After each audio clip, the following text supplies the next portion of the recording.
Boss ഹൗസിലെ ശ്രീധുവിനെ കാര്യങ്ങൾ പറഞ്ഞ് മനസ്സിലാക്കുകയാണ് ലൈവിൽ നടക്കുന്നത്.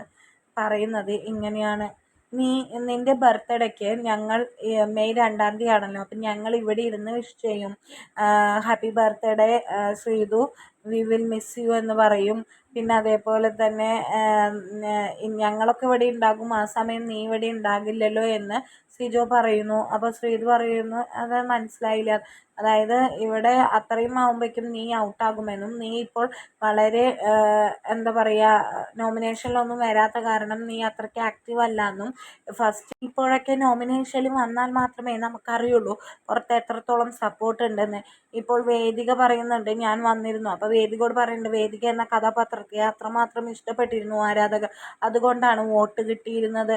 ഇനി കുറച്ച് കഴിയുമ്പോൾ വോട്ടുകൾ മാറിത്തുടങ്ങും. അപ്പോൾ ഇപ്പോഴെല്ലാം നമ്മൾ വന്നാൽ മാത്രമേ മറ്റുള്ളവർ നമ്മളെ എത്രത്തോളം സപ്പോർട്ട് ചെയ്യേണ്ടതെന്ന് മനസ്സിലാക്കാൻ പറ്റുള്ളൂ എന്ന് ശ്രീധുവിനോട് കാര്യങ്ങൾ പറഞ്ഞ് മനസ്സിലാക്കുകയാണ്.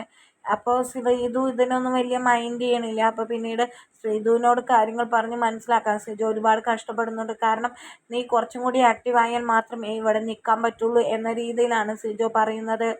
കാരണം ഇവിടെ അത്രത്തോളം ഗെയിം ഭയങ്കരമായിട്ട് മാറിക്കൊണ്ടിരിക്കുകയാണ്.